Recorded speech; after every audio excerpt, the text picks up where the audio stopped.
Muy buenas noches a todos. Estamos ya con confirmado Moncloa, que estamos batiendo día tras día récords. Ayer 9.000 y pico personas en directo para ver a Carles Enric, que está haciendo un esfuerzo extra estos días por amor al arte, de forma desinteresada. Yo solo pido que le compráis mapas, que además no para de currar. ¿Qué tal está, Carles Enric? Pues bien, hoy de esos días cansado, porque ya son muchos días, pero creo que esto lo hemos repetido ya alguna vez. Ya llevamos 60 días con todo esto. Sin duda. Cuéntame, ¿qué se está cociendo hoy en la Moncloa? Pues supongo que hoy no hay sesión de control, no ha habido, y el día ha sido un poquito más tenso, ¿no? Que el equipo zulista era un poquito más nervioso. Sí, hoy es un día bastante complicado, digamos, así finalmente. Ha habido un poco de todo.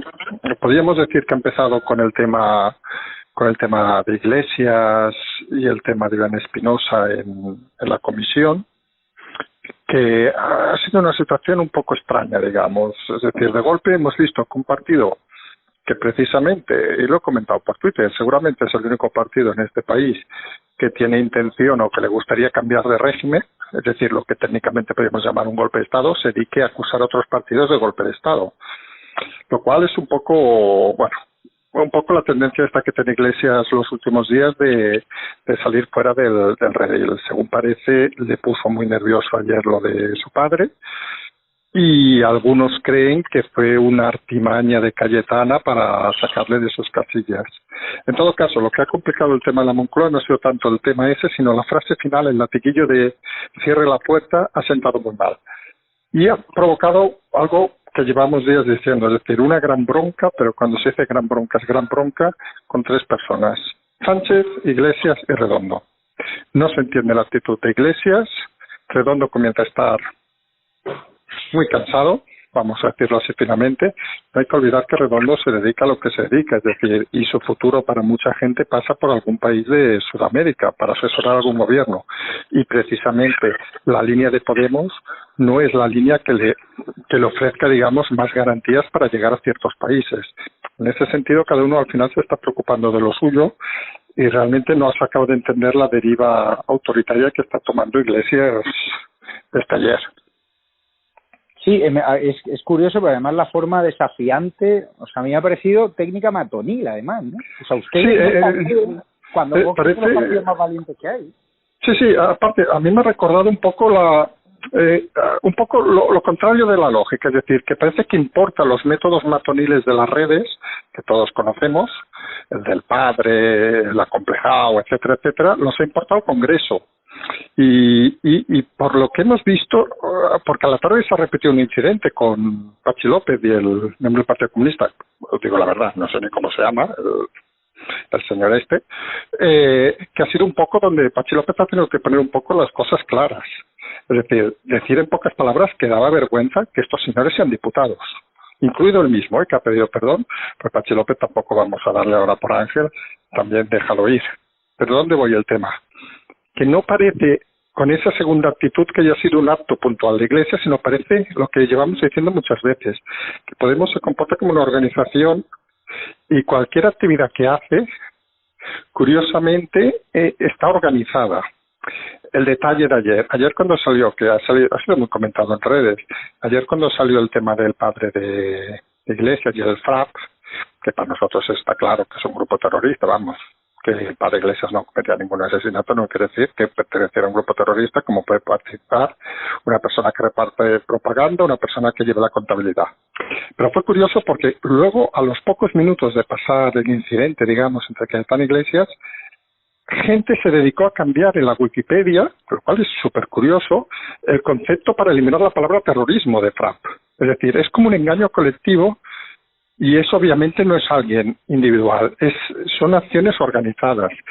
Y estamos un poco lo que quienes hemos hablado alguna vez de temas de terrorismo, etcétera, la gran diferencia de un grupo organizado a un grupo no organizado es clave para definir los actos que hacen. Entonces aquí estamos viendo que Podemos se comporta como una organización, no sé si decir la palabra criminal, pero sí como una organización muy bien organizada y cuyo fin, cada vez a algunos nos parece más claro, no es precisamente democrático.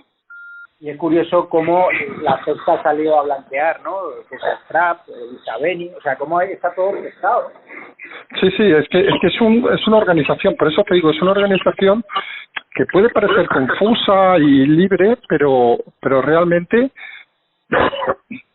es una organización que tiene su propio organigrama, para entendernos. Claro, pero si Iván Redondo está cabreado con Iglesias y compañía, o sea, ¿quién está dando instrucciones a la Sexta ahora para que blanqueen al padre de Iglesias? Directamente Iglesias.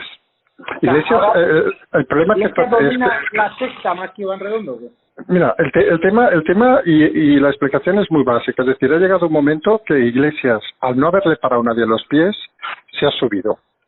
Entonces ha empezado a tener unos poderes que obviamente incomodan, y esto lo hemos dicho, que incomodaban a muchos ministros, pero que ahora incomodan incluso a presidencia.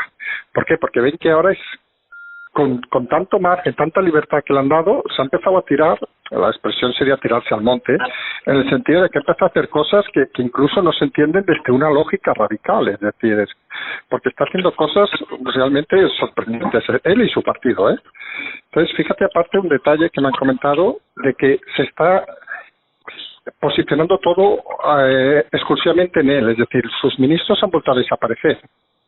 Es decir, la persona que vuelve a salir al escenario es él, es decir, es un partido casi presidencialista, con una sola persona de líder único, es tan oscuro de hace muchos años, y en ese sentido es otro de los síntomas, digamos, de que es una estrategia organizada, que es potenciar Iglesias, centrar en él los hipotéticos ataques de la oposición, en este caso por lo de su padre, etcétera, y centrar en él la defensa, obviar al resto de ministros y hacer un partido en base a una sola persona. ¿Se sabe ya quién entró en la Wikipedia de parte del Ministerio de Administraciones Públicas para cambiar la definición de la Comunidad de Madrid? Eso me ha dejado alucinado.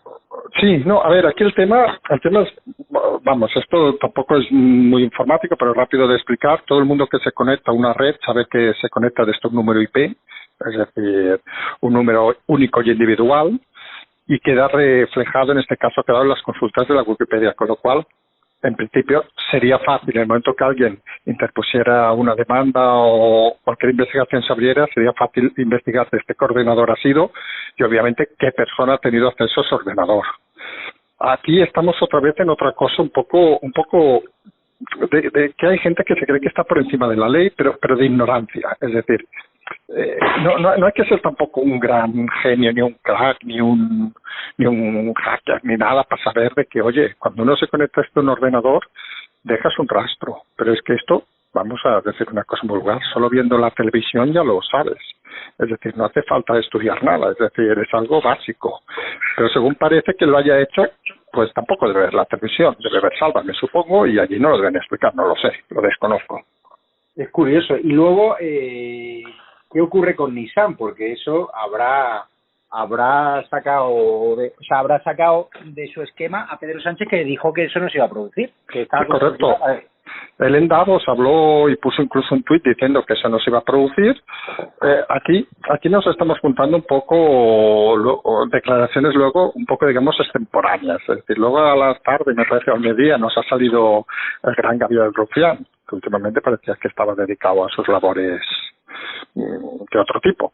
Pues nos ha salido diciendo que se expropiara Nissan, es decir, debe ser el primer político en el mundo que es capaz de decir que se expropie una multinacional. Claro, la broma fácil sería decir, pues que expropien Apple, que expropien, yo qué sé, Zara, y con el beneficio lo repartan.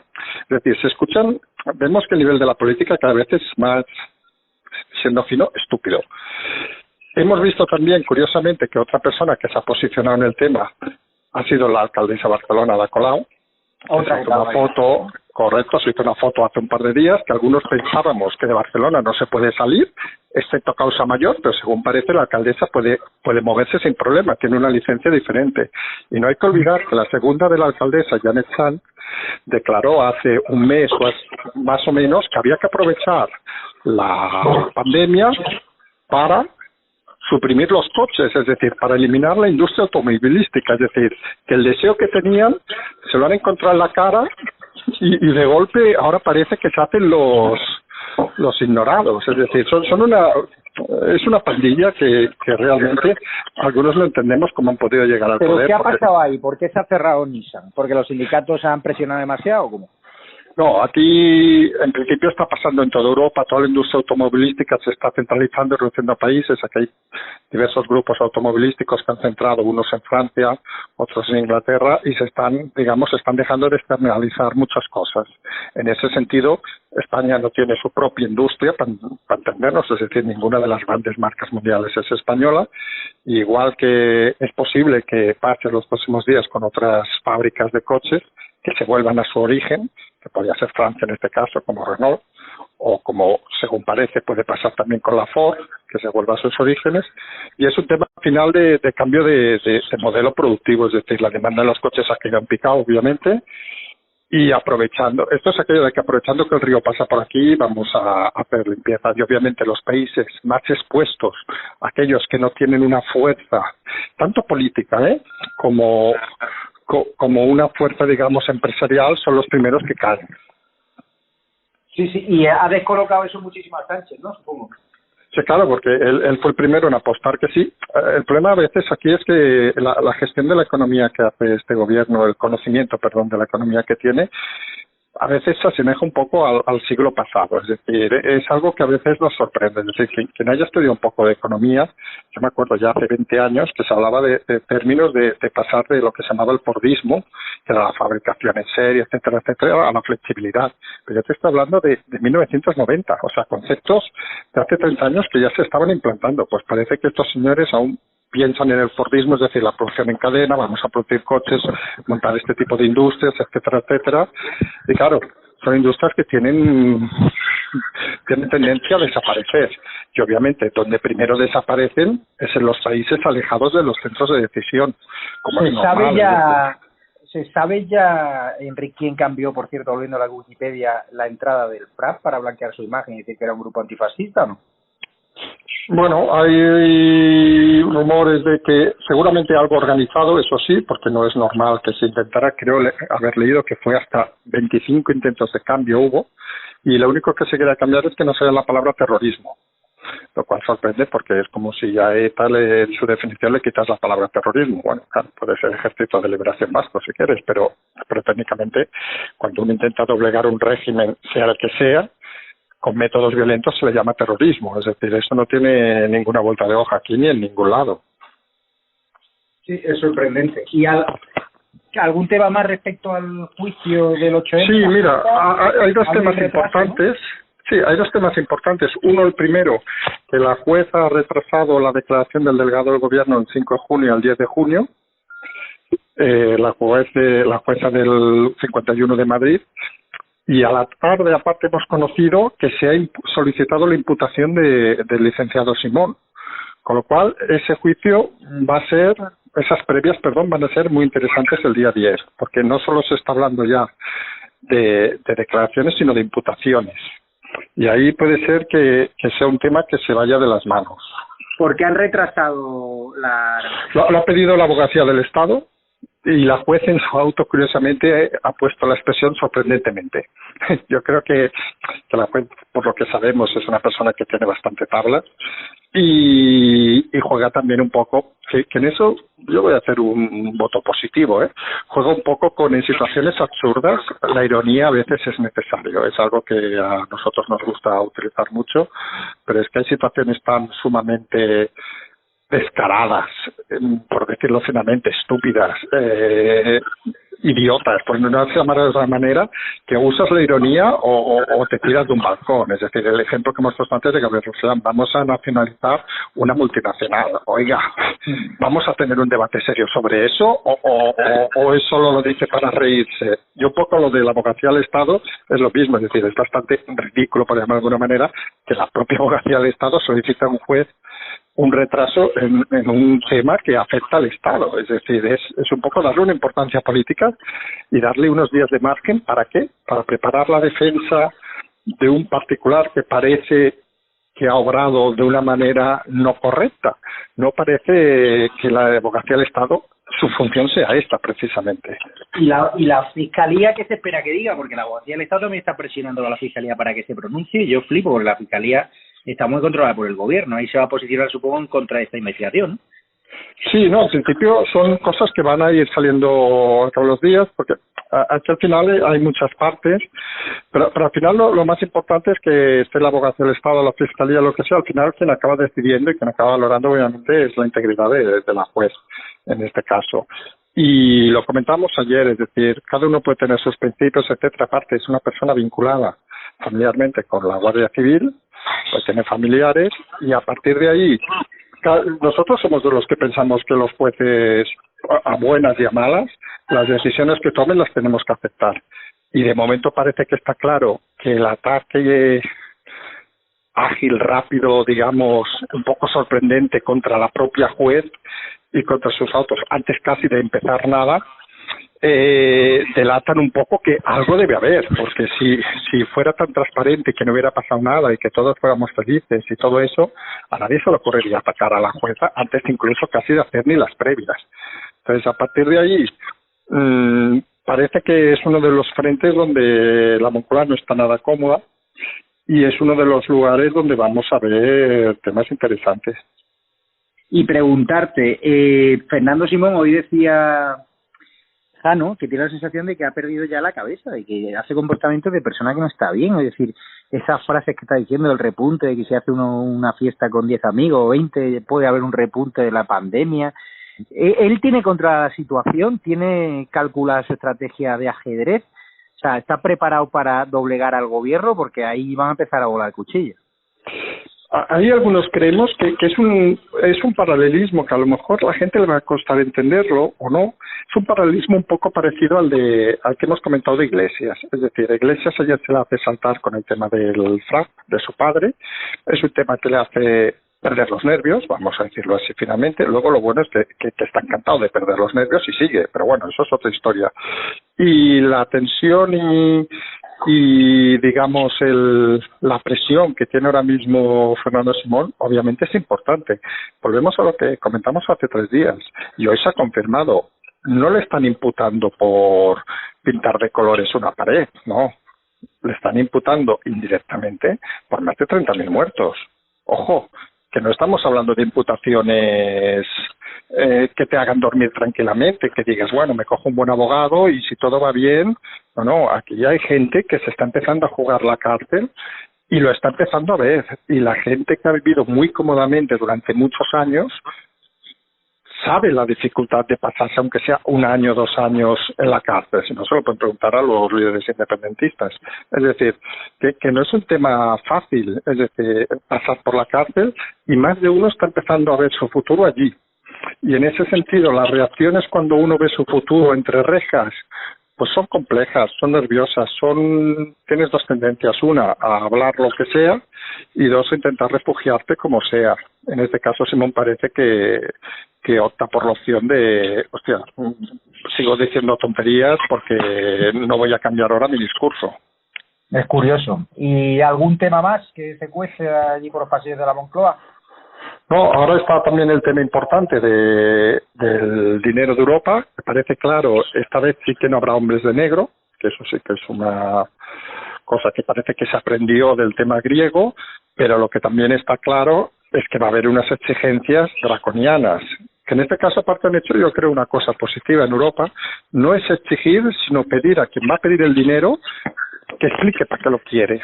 Que en el fondo es una cosa muy bancaria, es decir, tú no vas a un banco y te dice el banco tal, dice, no, tú vas con un proyecto y le dices, oiga, quiero financiar 1 millón de euros para esto, me lo da o no me lo da y te lo voy a devolver de esta manera. Y aquí la Unión Europea está jugando a eso, es decir, usted necesita dinero, vale, díganos qué necesita, pero explíquenos qué medidas va a adoptar para que nosotros confiemos en usted, y si no las cumple le retiramos el dinero. Y eso que parece una cosa, podría parecer que es una relajación de la Unión Europea, para algunos es una maduración todavía más del tema de la Unión Europea. No es aquello de, como con Grecia, de que son unos niños, vamos a echarle unos policías para vigilarlos, no. Ustedes van a ser responsables de pedirnos 150.000 millones, ¿vale? Digan para qué lo quieren, pero ojo, no se salgan ni 1 milímetro de lo que han pedido ni para lo que quieren. Con lo cual, volvemos a lo de siempre. Ahí tiene un problema el gobierno, con Iglesias, con sus fantasías, con sus rentas mínimas, etcétera. La Unión Europea no va a ceder ni 1 milímetro. Por cierto, Carles, ¿hay alguien en su sano juicio en el gobierno que piense que el turismo se va a salvar con esa medida de adelantar ahora al 15 de junio para Baleares y Canarias, o ya dan por hecho que no van a venir los turistas extranjeros? No, es una medida que sí que hemos comentado, que parece más pensada lo comentamos también antes de ayer, me parece, o ayer, está más pensada por un tema económico a corto plazo, es decir, la caja del gobierno es la que es, poca, escasa. El IVA fue un fracaso el trimestre anterior, este trimestre va a ser peor todavía, con lo cual no hay dinero. La Seguridad Social se ha tenido que volver a endeudar. Entonces, es una manera de quitar gente de los ERTES, porque obviamente lo pagará quien sea. Si no viene nadie, ya exigirán luego a la empresa, a la Seguridad Social o quien sea, los pagos. Y es una manera de poner a la gente en danza y confirma lo que hemos dicho hasta el primer día. Es decir, si ahora de golpe nos saltamos las fases, nos saltamos todo, quizá quiere decir que no era necesario habernos encerrado durante 60 días y que todo ha sido un acto de precipitación del que intentan salir de la manera más rápida que se les ocurre. La manera más rápida es, oye, el 1 de julio licencia libre para todo el mundo. Había una anécdota que es cierta, que a mí me parece muy curiosa, pero es que hay que explicarlo todo. Es decir, si un turista llega a España el 30 de junio, tiene que estar 15 días de cuarentena. Si llega a las 11:59 de la noche, si llega a las 12:02, ya no va a hacer cuarentena. Ya me dirán qué turista va a venir el 30 de junio o el 29 de junio. Ninguno. Es un disparate. Sí, realmente es un disparate que confirma de que se toman decisiones muchas veces a golpe de intentar colocarlas en los medios de comunicación como gran noticia, pero sin contenido, que es algo que hemos comentado. Es un gobierno mucho de vamos a dar titulares, pero no vamos a dar el desarrollo de la noticia porque no saben ni cómo hacerlo. Es una locura. ¿Y entonces en Palacio ya dan por amortizado este gobierno o tienen todavía...? Ahora mismo Redondo está muy enfadado, pero mucho, es decir, todos sabemos que se había comentado alguna vez, no sé qué, incluso nosotros hemos dicho que llevaba enfados, etcétera, pero hace semanas que decimos de que está habiendo modos que no gustan, y hay un tema que al final, y le hemos dicho que las cosas a veces, y la gente le va a costar, pero las cosas a veces son mucho más simples de lo que parece. Es decir, póngase en el lugar de Iván Redondo, superasesor, etcétera, etcétera, que ha quedado marcado por esta crisis, obviamente, y que tiene que buscarse nuevos mercados. No va a ir a un país de Centroamérica, de Sudamérica, donde le van a ofrecer 10 veces más que aquí, seguramente, de dinero. No va a poder ir de la mano de haber gestionado lo de Podemos. Entonces, tiene en un momento u otro, ha de sacarse ese tema de encima, y te lo está poniendo, y es un poco lo que algunos no entendemos. Siempre hemos dicho que Iglesias a veces parece menos listo de lo que es, porque se lo está poniendo fácil, está haciendo unos saltos hacia adelante que no se acaban de entender. Hace unos meses, Iván Redondo tenía ofertas de 2 semanas de asesoría y consultoría en Argentina y México por $1 millón y doy fe de ello. Sí, correcto, sí, por eso, que es una persona bien pagada. Ahora su caché, ¿por cuánto andará? No lo sé, pero lo que te aseguro es que ahora no es que tenga caché o no, es que no le van a llamar. Es que esa es la diferencia, es decir, esto es, salvando distancias, esto es como un futbolista que mete 40 goles, no sé qué, se lesiona durante 2 años y ya veremos quién es el que te llama. Y eso es un problema al final que debemos ser muy claros, es decir, al final todo el mundo funciona por unos instintos, llamémosles básicos o lo que sea, y por unas cosas muy simples, es decir, y Redondo obviamente funciona por fidelidad, lo que sea, porque tiene un cargo, porque le gusta todo lo que nos dé la gana de argumentar, pero al final también se ha de pensar el que hará de aquí 5 años. A Iván no le mueve el dinero, yo que le conozco bien, le mueve el poder y la influencia, y el problema suyo es que nos ha delegado, ha asumido muchas funciones y ha cometido el error de caer en la trampa de Iglesias. Él tenía una buena relación personal, luego se enfadaron cuando la primera intentona de unión de gobierno. Él decía siempre que era una locura asociarse con Podemos porque tarde o temprano Podemos, la radicalidad devora siempre a la moderación, y ahora ha visto que es un error, que es que Pablo Iglesias está descontrolado. A mí, correcto, sinceramente, yo no le deseo nada malo personal, pero siempre se repite la historia con él. Las primeras legislaturas son brillantes y la segunda ocurre como en Extremadura, que salió fatal, enfrentado con muchísima gente del PP y del PSOE de Ibarra, y ahora con el PSOE va a 3/4 de lo mismo, porque en Ferraz empiezan a filtrar información en contra de él, ¿eh? Sí, no, sí, es que claro, es que al final la frase que más se repite es: no es del partido. Claro, es que al final Redondo es la, vamos a decirlo claramente, que es una persona no tan pública como mucha gente cree, pero es realmente la presa a batir. Es decir, el que ha aguantado el gobierno estas semanas, y aquí creo que todos los que más o menos analizamos, escuchamos, hablamos de la Moncloa, ha sido Iván Redondo, no ha sido Sánchez, no ha sido ningún ministro, ha sido Iván Redondo el que ha aguantado el gobierno, con sus cosas, con Iglesias, con sus tendiendo puentes con uno, tendiendo puentes con otro, pero ha llegado un momento que Iván Redondo ha visto de que tantos tender puentes para que alguien por abajo vaya poniéndole bombas, pues acaba no solo ya cansando, sino acaba viendo de que lo están utilizando. Has dicho una frase que yo creo que coincidirá mucha gente dentro de la Moncloa, es decir, que Iglesias está intentando utilizar a Redondo y Redondo al final tampoco es idiota y se ha cansado. Y el tema es, ¿cuánto durará este cansamiento? ¿Será mañana? ¿Será pasado mañana? ¿Será de aquí un mes? Esto lo hemos dicho muchas veces, la política es lenta, el famoso chup-chup. Esto no es una cosa de un día para otro, que la gente sabemos que tiene prisa, etcétera, etcétera. Y nunca debemos de olvidar que aunque fuera algo inmediato que pasara mañana, el problema lo seguimos teniendo. Es decir, la Nissan se ha seguido yendo, aunque cambie mañana el gobierno. El turismo no vendrá, aunque cambie mañana el gobierno. Los ERTE estarán, aunque cambie mañana el gobierno. La gente no tendrá dinero, aunque cambie mañana el gobierno. Es decir, estamos en un problema mucho más serio que un simple cambio de gobierno. Oye, ¿la rebelión de los coroneles cómo va? ¿Se espera alguna dimisión más, algún cese más o no? No, en principio es un tema que hoy ha pasado bastante desapercibido.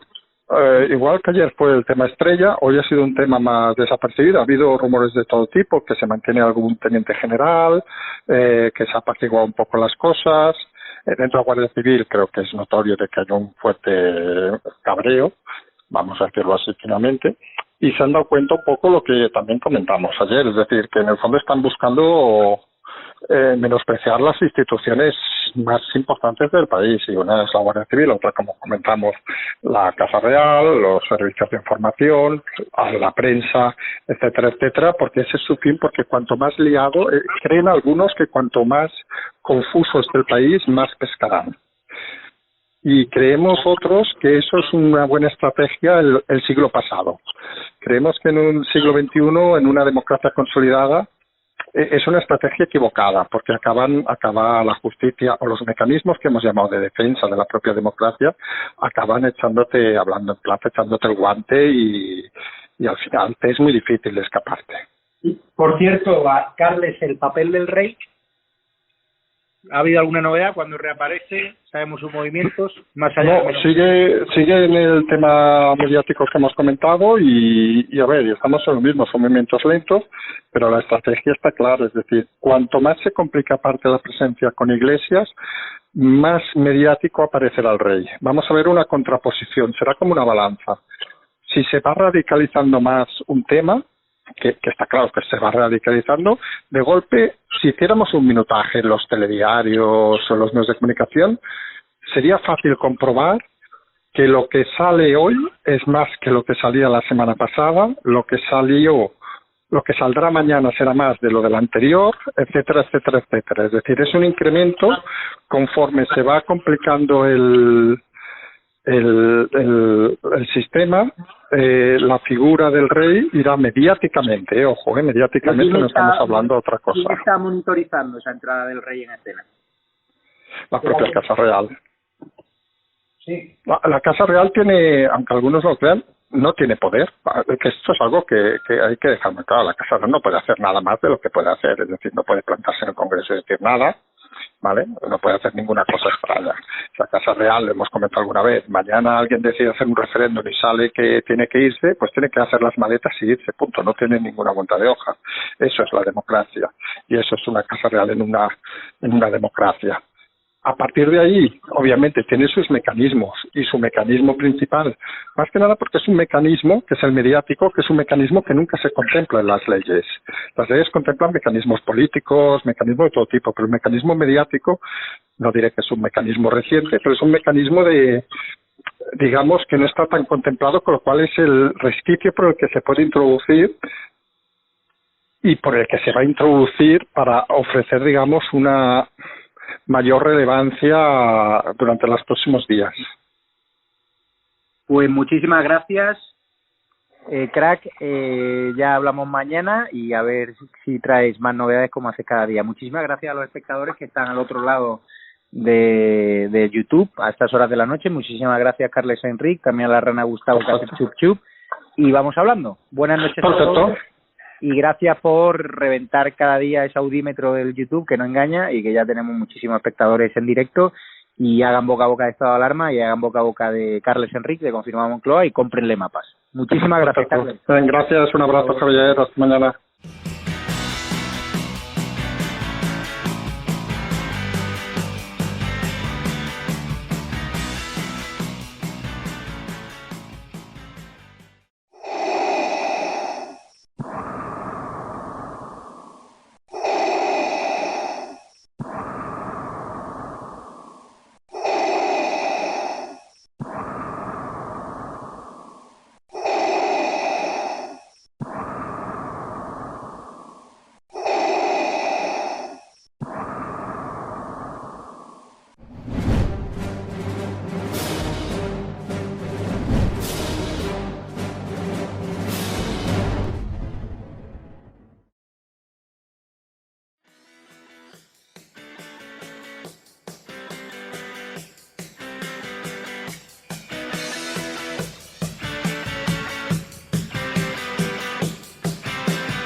Como mucho, más allá de algún caso. Le diría que les va la vida. Tenemos un incremento de casos muy significativo. Cada decisión minuto a minuto está siendo la adecuada. No lo puedo explicar. Pueden sentirse protegidos. Esta es la situación que tenemos en la UCI. No conozco el detalle concreto del fármaco. Por referirme a lo que estaba contando. Se tratan de test fiables, homologados. Ya no tiene punto de retorno. La obligación del gobierno es gobernar, y gobernar significa decidir. No dormiría por la noche, junto con el 95% de los ciudadanos de este país, que tampoco se sentirían tranquilos. Dame los telediarios, uno de los 2 telediarios al día.